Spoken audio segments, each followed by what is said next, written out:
Assalamualaikum warahmatullahi wabarakatuh. Perkenalkan, nama saya Dimas Prayogo dengan nomor NIM 2018-04-10406. Di sini saya akan mempresentasikan proposal penelitian saya yang berjudul Pengaruh Gaya Kepemimpinan Transformasional, Komunikasi, dan Motivasi Kerja terhadap Kinerja Karyawan di Kala Pandemi COVID-19 pada PT Rikobana Abadi. Yang pertama adalah latar belakang penelitian. Kondisi pandemi COVID-19 yang melanda dunia tak terkecuali Indonesia meniscayakan perubahan kondisi dan strategi dalam sebuah tatanan manajemen perusahaan. Hal serupa terjadi pula pada PT Rikobana Abadi. Di masa pandemi sampai saat ini tidak memungkiri terjadinya perubahan sebuah sistem kinerja karyawan. Menurut salah satu manajemen perusahaan Rikobana Abadi, selama pandemi ada beberapa permasalahan yang mengakibatkan disharmonisasi hubungan perusahaan dengan karyawan, seperti perubahan sistem jam kerja yang khususnya terkait dengan jam kerja lembur, di mana selama pandemi COVID-19, PT Rikobana Abadi mengurangi jam lembur. Hal tersebut guna meminimalisir persebaran COVID-19 yang menyebabkan para karyawan melakukan mogok massal. Selanjutnya ada rumusan masalah penelitian. Yang pertama ada, apakah ada pengaruh gaya kepemimpinan transformasional terhadap kinerja karyawan di kala pandemi pada PT Rikobana Abadi? Yang kedua, apakah ada pengaruh motivasi terhadap kinerja karyawan di kala pandemi pada PT Rikobana Abadi? Yang ketiga, apakah ada pengaruh komunikasi terhadap kinerja karyawan di kala pandemi pada PT Rikobana Abadi? Selanjutnya ada tujuan dari penelitian. Yang pertama, untuk menganalisis pengaruh gaya kepemimpinan transformasional terhadap kinerja karyawan di kala pandemi pada PT Rikobana Abadi. Yang kedua, untuk menganalisis pengaruh motivasi terhadap kinerja karyawan di kala pandemi pada PT Rikobana Abadi. Selanjutnya yang ketiga, untuk menganalisis pengaruh komunikasi terhadap kinerja karyawan di kala pandemi pada PT Rikobana Abadi. Selanjutnya ada manfaat dari penelitian. Hasil dari penelitian ini diharapkan dapat berguna, terutama cara mengolah strategi manajemen sumber daya manusia dalam hal gaya kepemimpinan, komunikasi, motivasi, serta kinerja karyawan di kala pandemi COVID-19. Kemudian diharapkan juga menjadi evaluasi dan masukan bagi PT Rikobana Abadi dalam hal meningkatkan kualitas sumber daya manusianya dalam menghadapi COVID-19 sehingga dapat tercapai tujuan perusahaan, serta dapat menambah pengalaman langsung tentang cara meningkatkan kemampuan mengolah manajemen perusahaan yang dijalankan oleh para pimpinan pada saat dilanda pandemi. Selanjutnya adalah landasan teori. Landasan teori yang pertama yaitu gaya kepemimpinan transformasional menurut Bas dan Avolio dalam Kusuma 2019.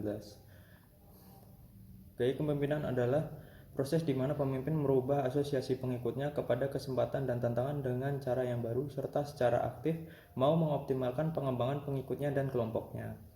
Yang kedua, landasan teori komunikasi menurut Tolkien and Culture 2016, komunikasi adalah salah satu cara perpindahan dan pemahaman makna. Agar komunikasi bisa berhasil, maka makna yang disampaikan harus dipahami. Landasan teori yang ketiga ada motivasi menurut Herzberg dalam Robin 2016.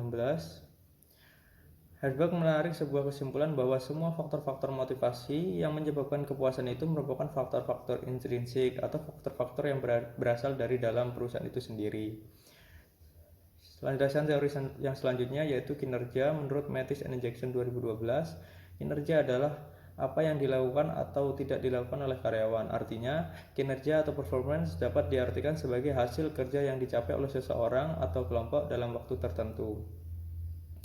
Selanjutnya ada model penelitian.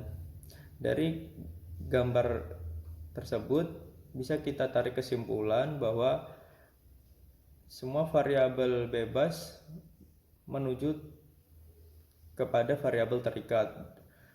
Dari situ kita bisa tarik kesimpulan hipotesis, yaitu hipotesis yang pertama, gaya kepemimpinan transformasional berpengaruh positif dan signifikan terhadap kinerja karyawan. Hipotesis yang kedua, komunikasi berpengaruh positif dan signifikan terhadap kinerja karyawan. Hipotesis yang ketiga, motivasi kerja berpengaruh positif dan signifikan terhadap kinerja karyawan. Selanjutnya ada metode penelitian. Penelitian ini menggunakan pendekatan kuantitatif dengan objek PT Rikobana Abadi, subjeknya karyawan tetap PT Rikobana Abadi, dengan populasi sampel 210 karyawan tetap PT Rikobana Abadi. Kemudian data dan teknik pengumpulan datanya. Data pada penelitian ini menggunakan data primer, teknik pengumpulan datanya menggunakan kuesioner. Selanjutnya teknik sampling. Teknik sampling dalam penelitian ini menggunakan non-probability sampling dengan jenis purposive sampling. Mengapa menggunakan purposive sampling? Sebab dalam penelitian ini hanya mengambil sampel pada karyawan tetap saja, sedangkan di PT Rikobana Abadi terdapat dua jenis karyawan, yaitu karyawan tetap dan karyawan pekerja lepas. Selanjutnya ada definisi operasional variabel. Yang pertama, definisi operasional variabel gaya kepemimpinan transformasional. Indikatornya yang pertama peningkatan pengaruh, yang kedua motivasi inspirasional, yang ketiga pengembangan intelektual, yang keempat pertimbangan individu. Dimensi indikator tersebut menggunakan BAS dan Avolio dalam Kusuma 2019. Kemudian instrumennya terdapat 8 item instrumen, skalanya menggunakan skala Likert 1-5. Selanjutnya ada definisi operasional variabel komunikasi. Indikator yang pertama memberi instruksi pekerjaan, yang kedua menjelaskan kebijakan prosedur, yang ketiga penyampaian permasalahan, yang keempat adanya kesetaraan dalam komunikasi antar sesama kelompok pekerja. Indikator tersebut menggunakan Robin Angels 2015 dan Prabawa 2013. Instrumen dalam variabel ini terdapat 4 item, kemudian skalanya menggunakan skala Likert 1-5. Selanjutnya ada definisi operasional variabel dari motivasi. Indikator yang pertama prestasi, indikator yang kedua pengakuan, yang ketiga pekerjaan itu sendiri, yang keempat tanggung jawab, yang kelima kemajuan, yang keenam pertumbuhan. Indikator tersebut menggunakan Helzberg dalam Robin and Culture 2016. Instrumen dalam variabel ini terdapat 12 instrumen, kemudian skalanya menggunakan skala Likert 1-5. Selanjutnya ada definisi operasional variabel kinerja. Indikator yang pertama kualitas, indikator yang kedua kuantitas, indikator yang ketiga ketepatan waktu, indikator yang keempat kehadiran, indikator yang kelima kemampuan bekerja sama. Indikator tersebut menggunakan Mathis and Jackson 2012. Kemudian instrumennya terdapat 10 item instrumen, skalanya menggunakan skala Likert 1-5. Selanjutnya ada uji kualitas instrumen data. Yang pertama validitas. Uji ini untuk melihat apakah sebuah kuesioner dapat dikatakan valid atau tidak. Dalam penelitian ini menggunakan metode correlation Pearson, yaitu dengan kriteria jika signifikan P lebih besar dari 0,05 maka tidak ada hubungan, sedangkan jika signifikan P lebih kecil dari 0,05 maka ada hubungan. Selanjutnya reliabilitas. Reliabilitas ini digunakan untuk menguji sejauh mana stabilitas atau konsistensi dari alat pengukur yang digunakan, sehingga memberikan hasil yang relatif konsisten. Dalam penelitian ini menggunakan Cronbach alpha, yaitu dengan kriteria jika nilai Cronbach alpha lebih besar dari 0,6 maka reliabilitas diterima. Selanjutnya ada alat analisis data.